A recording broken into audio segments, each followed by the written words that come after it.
Praise the Lord. கிறிஸ்துவில் பிரியமானவர்களே, இன்றைக்கும் உங்களை சந்திக்கிறதில் மிகுந்த மனமகிழ்ச்சி. இன்றைக்கு நாம தியானிக்க எடுத்துக்கொண்டிருக்கும் வசனம் ஏசாயா தீர்க்க தரிசன புத்தகத்திலிருந்து அதிகாரம் 60:22 வசனம். சின்னவன் 1000 சிறியவன் பலத்த ஜாதியும் ஆவான். கர்த்தராகிய நான் ஏற்ற காலத்தில் இதை தீவிரமாய் நடப்பிப்பேன். இதை தீவிரமாய் ஏற்ற காலத்தில் நடப்பிப்பேன்.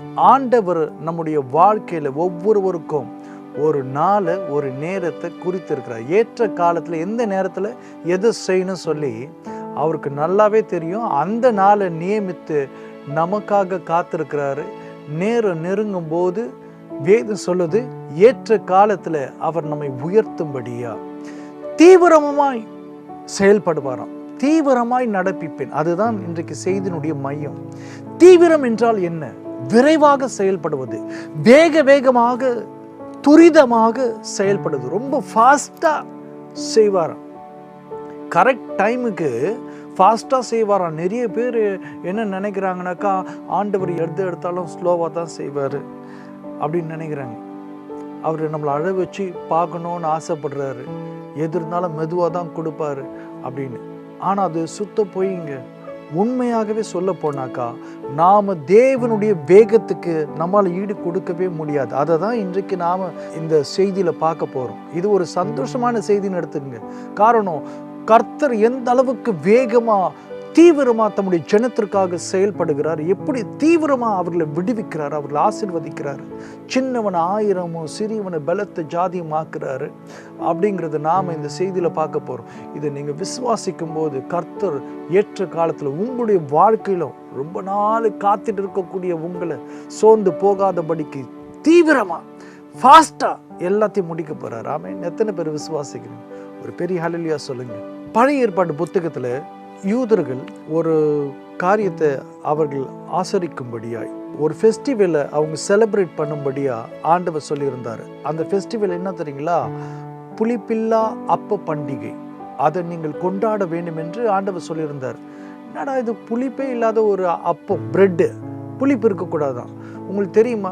ஆக்சுவலாக அந்த புளிப்பு, அந்த ஈஸ்ட் ஏறினா தான் நம்ம கடையிலலாம் வாங்குறல பிரெட்டு, பஃப்ஸு, இதெல்லாம் அது அந்த புளிப்பு ஏறினா தான் அது நல்லா புசு புசுன்னு வரும், சாஃப்டாக இருக்கும். அப்போ அது கடிக்கும் போது நல்லா இருக்கும். அதே நேரத்தில் அது ஃப்ளேவராக இருக்கும். புரியுதுங்களா?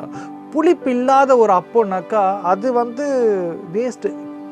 அது ஃப்ளேவராக இருக்காது. அதே நேரத்தில் சாஃப்டாகவும் இருக்காது. அது ஒரு நல்லா இருக்காது. அது ஆக்சுவலாக நம்ம பேக்கரியில் வாங்குறது எல்லாமே அது புளிப்பேற்றப்பட்ட ஒன்று தான். ஆனால் ஆண்டவர் வினோதமாக இவர்களுக்கு ஒரு ஃபெஸ்டிவல் 7 நாள் செலிப்ரேட் பண்ணோம். அந்த 7 நாளில் புளிப்புள்ள அப்பத்தான் அவங்க சாப்பிடவே கூடாது. அப்படி சாப்பிட்டாலே அதுவே ஒரு கண்டனத்திற்குரியது. நீங்கள் யாத்திராகமும் 12ஆம் அதிகாரம் 19ஆம் வசனத்தை எடுத்து வாசித்துக்கள் என்றால் இப்படி சொல்லுகிறது வேதம், 7 நாள் அளவும் உங்கள் வீடுகளில் புளித்த மா காணப்படலாகாது.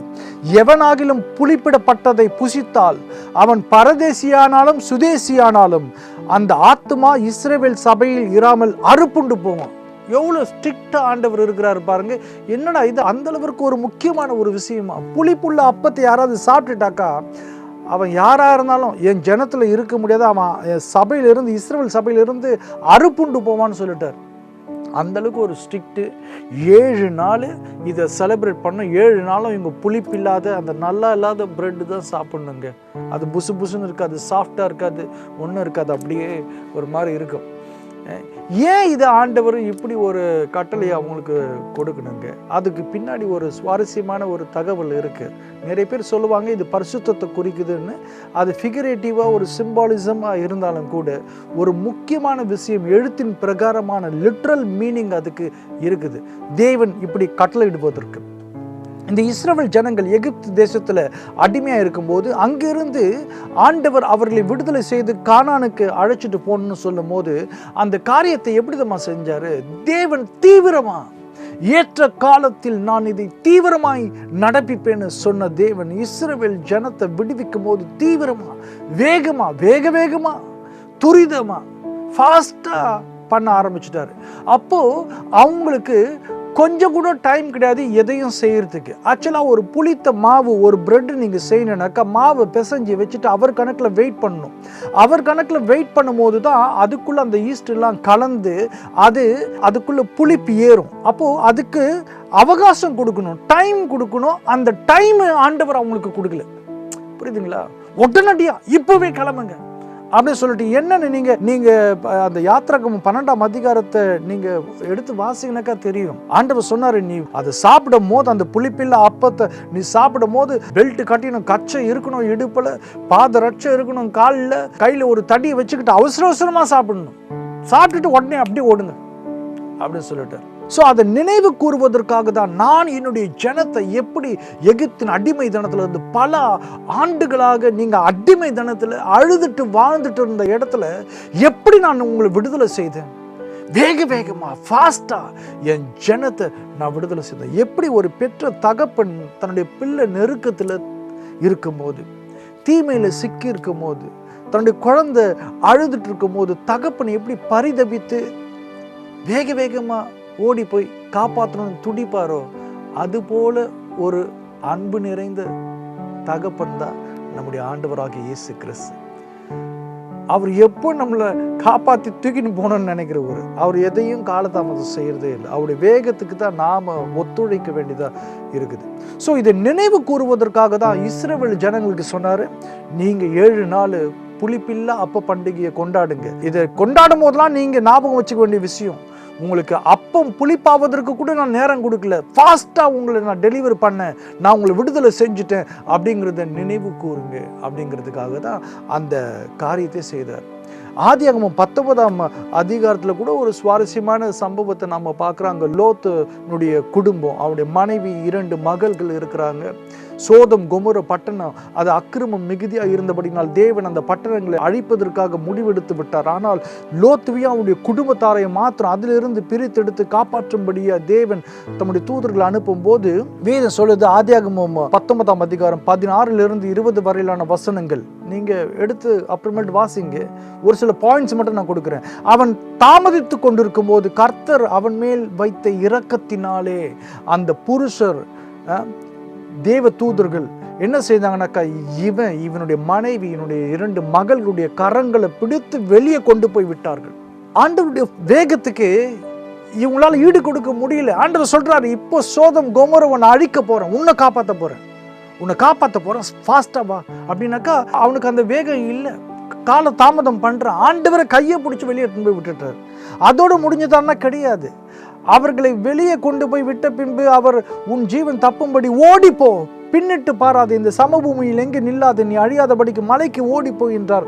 அதற்கு லோத்து, அப்படியல்ல ஆண்டவரே, உமது கண்களில் உமது அடியனுக்கு கிருபை கிடைத்ததே, என் பிராணனை காக்க தேவரீர் எனக்கு செய்த கிருபையை பெரிதாக விளங்க பண்ணினீர். மலைக்கு ஓடி போக என்னால் முடியாது, தீங்கு என்னை தொடரும், நான் மரித்து போவேன். அதோ அந்த ஊர் இருக்கிறதே, நான் அதற்கு ஓடி போகத்தக்கதாய் அது கிட்ட இருக்கிறது, சின்னதுமாய் இருக்கிறது, என் பிராணன் பிழைக்க நான் அங்கே ஓடி போகட்டும், அது சின்ன ஊர் தானே என்றான். பாருங்க எத்தனை வித. நான் ஏன் இதெல்லாம் படிச்சேன்னாக்கா காரணம் இருக்குது. ஆண்டவர் சொல்றார், ஓடி போயிடு, தயவு செய்து உன்னை காப்பாற்ற போறேன், உன்னை விடுதலை செஞ்சுட்டேன், இந்த ஊரை விட்டு ஓடி போயிடு அப்படின்னு சொல்லிட்டு. ஆனால் அவன் சொல்கிறான், என்னால் ஓடி போக முடியாது, இந்த ஃபாஸ்ட்டுக்கு நான் ஓடி போனால் செத்துருவேன் ஆண்டவர், நான் பக்கத்தில் ஒரு ஊர் இருக்குது, அந்த ஊருக்கு போகிறதுக்கு எனக்கு அலோவ் பண்ணுங்கன்னு சொல்கிறேன். ஆண்டவர் அலோவ் பண்ணார் தம்முடைய இரக்கத்தினால. பாருங்க, ஆண்டவரோட வாழ்க்கையில் நுழைஞ்சிட்டாரு. ஏற்ற காலம் வந்துடுச்சுனாக்கா அவர்கிட்ட யாருமே நிற்க முடியாது. பயங்கர வேகமாக செயல்படுவாருங்க. இன்னைக்கு உங்களோட கண்ணீரை துடைத்து கொள்ளுங்கள். ஆண்டோட ஒத்தாச உதவி உனக்கு, உன் குடும்பத்திற்கு வருது, உன் ஜெபத்திற்கு பதில் வருது. தேவன் எதையும் மெதுவா ஸ்லோவா செய்ய போறது கிடையாது, எல்லாவற்றையும் தீவிரப்படுத்த போகிறாரு. நீங்க ரெடியா இருங்க, ஃபுல் எக்யூப்டா இருங்க. ஆண்டவர் கூட சேர்ந்து ஓடக்கூடிய பலத்தை பெற்றுக்கொள்ளும்படியா காத்திருங்க. அவர் வரப்போறாரு, உன்னை வேகமா விடுதலை செய்ய போறாரு. எல்லாம் பொருளாதார தடையில் இருந்து, எல்லா நெருக்கடியில் இருந்து, மன மடிவில் இருந்து, சமாதான சீர்குலைச்சலில் இருந்து, எல்லாம் பொல்லாப்பிலிருந்து உன்னை விடுதலை செய்ய போறார். அடிமைத்தனத்திலிருந்து உன்னை விடுதலை செய்ய போறாரு. 13 ஆண்டுகளாக யோசேப்பு செய்யாத குற்றத்திற்காக சிறைச்சாலையில் இருந்தான். ஆனா வேதம் சொல்லுது, ஏற்ற காலத்துல நாள் வந்த போது, ஒன்லி ஒன் டே, ஒரே ஒரு நாள் தாங்க. ஆதியாகமம் 41 அதிகாரம் 14 வசனம் சொல்லுது, தீவிரமாய் அவனை காவல் கிடங்கில் இருந்து அவனை விடுதலை செஞ்சாங்க. சிறைச்சாலையில் இருந்து ஒரே ஒரு நாள் தான், ஒன் டேல அவனை டக்குன்னு சேவ்லாம் பண்ணி புது ட்ரெஸ்ஸை போட்டு தீவிரமாய் வேகமா அவனை விடுதலை செய்து பார்வோனுக்கு முன்னாடி கொண்டு வந்துட்டாங்க. ஒரே நாள்ல அன்றைக்கு இரவுக்குள்ள அவன் பிரைம் மினிஸ்டர் ஆயிட்டாங்க. அந்த நாட்டுக்கு ஒரே நாள்ல ஜெயில இருந்துவன் ஒரே நாள் ஆண்டவர் எவ்வளவு வேகனாக்கா அவனை ஒரே நாள்ல பிரைம் மினிஸ்டர் ஆகிட்டார். இது செய்வார் ஆண்டவர், உங்களுக்கு செய்வார். அவரால் செய்யக்கூடாத காரியம் ஒன்றும் இல்லை. யோவான் 2ஆம் அதிகாரத்தில் காணா ஒரு திருமணத்தை நீங்க பார்த்தீங்கன்னாக்கா அங்கே திராட்சை ரசம் குறைந்து விட்டது அந்த திருமணத்தில். அப்போ ஏசு ஆண்டவர் 6 கற்சாடிகளில் தண்ணீரை நிரப்பி அதை திராட்சை ரசமாக மாற்றுகிறார். உங்களுக்கு தெரியுமா, ஒரு வைன் திராட்சை ரசத்தை உண்டாக்கணும்னாக்கா திராட்சைகளை பிழிந்தெடுத்து அதை பதப்படுத்தி பாதுகாப்பா பல நாட்கள் மாதங்களாக வைக்கணும் அந்த கிரேப் ஜூஸை. அப்பதான் அது வைனாவே மாறுங்க. பல மாசமா காத்திருந்து பெற வேண்டிய ஒன்றை இன்ஸ்டன்டேனியஸா நொடி பொழுதுல இப்படி சிட்டிக்கையில எந்த அளவுக்கு வேகமா தேவன் கண்ணிமைக்க நேரத்துல பல மாசத்துல பல ஆண்டுகள்ல நடக்கக்கூடிய காரியத்தை இப்படி சிட்டிக்க ஒரு நொடியில அதை மாத்தி போட்டாருன்னு வேதம் சொல்லுதுங்க. திராட்சை ரசம் வைன் உடனடியெல்லாம் கிடைக்காது. அது ஜூஸ் எடுத்து பல மாதங்களா பதப்படுத்தி வைக்கணும், அதுக்கப்புறம் தான் வரும். ஆனா தேவன் நினைச்சாருனாக்கா இன்ஸ்டன்டேனியஸா உடனடியா அவரால் செய்ய முடியும். அந்த அளவுக்கு வேகமா செயல்படக்கூடியவர் இன்னைக்கு உங்களுடைய வாழ்க்கையில செயல்படுவார். எதுக்காக காத்துட்டு இருந்தீங்க? ஏசு ஆண்டவர் கைவிட்டுடுவார்னு நினைச்சீங்களா? இல்லம்மா, ஆண்டவர் பெரிய காரியங்களை செய்ய போறாரு. சீக்கிரமா வரப்போறாரு. உன்னை மீட்கிறதுக்காக, உன் குடும்பத்தை மீட்கிறதுக்காக, உன்னை உயர்த்துவதற்காக. நீ எங்க வெட்கப்பட்டு போனாயோ, அவமானப்பட்டு போனாயோ, எங்கே கண்ணீர் சிந்தி கொண்டிருக்கிறாயோ, எங்கே போராடி கொண்டிருக்கிறாயோ, அங்கிருந்து உன்னை விடுதலை செய்வதற்காக, உன்னை சமாதானம் சந்தோஷம் நிறைந்த இடத்திற்கு அழைத்து கொண்டு போவதற்காக, உன் தேவைகளை சந்திக்கிறதுக்காக கர்த்தர் இறங்கி வேலை செய்ய போறாரு. அவருடைய வேகத்துக்கு ஈடு கொடுக்கறதுக்கு ரெடியா இருங்க. இயேசு ஆண்டவர் லூக்கா 18ஆம் அதிகாரம் 7-8 வசனங்களை இப்படி சொன்னாரு. அந்தபடியே தேவன் தம்மை நோக்கி இரவும் பகலும் கூப்பிடுகிறவர்களாகிய தம்மால் தெரிந்து கொள்ளப்பட்டவர்களின் விஷயத்தில் நீடிய பொறுமையுள்ளவராய் இருந்து அவர்களுக்கு நியாயம் செய்யாமல் இருப்பாரோ? சீக்கிரத்தில் அவர்களுக்கு நியாயம் செய்வார் என்று உங்களுக்கு சொல்லுகிறேன். சீக்கிரத்தில் வேகமா செயல்படுவார். கவலைப்படாம இருங்க. உங்களுடைய கண்ணீரை ஏசப்பா துடைப்பார். ஆமென். நாம கண்களை மூடி ஆண்டவரை நோக்கி பார்த்து ஜெபிக்கலாமா? Thank you Lord. அப்பா, இந்த வேலைக்காக நன்றி செலுத்துகிற சாமி. ஆண்டவரே, காத்திருக்குதல் இருதயத்தை இழைக்க பண்ணும். விரும்பியது வரும்போதோ அது ஜீவ விருட்சம் போல் இருக்கும் என்று வேதம் சொல்லுகிறது. உங்களுடைய பிள்ளைகள் அநேக மாதங்களாக, வருடங்களாக என்னென்ன காரியத்திற்காக, விடுதலைக்காக, சுகத்திற்காக, தேவைகளுக்காக காத்திருந்து செபித்து கொண்டிருந்தார்கள். அதை துரிதமா ஏற்ற காலத்தில் விரைவாக செயல்படக்கூடியவரே, சர்வ வல்லமையுள்ள தேவனே, நொடி பொழுதில் அற்புதங்களையும் அடையாளங்களையும் செய்யக்கூடியவரே, இன்றைக்கு இந்த செய்தியை கேட்டு என்னோடு ஜெபிக்கக்கூடிய ஒவ்வொருடைய வாழ்க்கையிலும் அற்புதங்கள் நடைபெறும்படியாக ஜெபிக்கிறேன். நாள்பட்ட வியாதிகள் இப்போது இயேசுவின் நாமத்தில் சுகமடையும்படியாக ஜெபிக்கிறேன். எல்லா கடன் தொல்லையிலிருந்து விடுதலை அடையும்படியாக ஜெபிக்கிறேன். ஆண்டவரே, தேவ சமாதானம் ஒவ்வொரு தனிப்பட்ட நபர்களை நிரப்பட்டும். எல்லா மன உளைச்சல்கள், வேதனை, டிப்ரெஷன் இயேசுவின் நாமத்தில் கடிந்து கொள்கிறேன். பொல்லாதவர்களுடைய கைகளில் சிக்கி இருக்கக்கூடிய அப்பாவிகளை நீர் இப்போது விடுதலை செய்வீராக.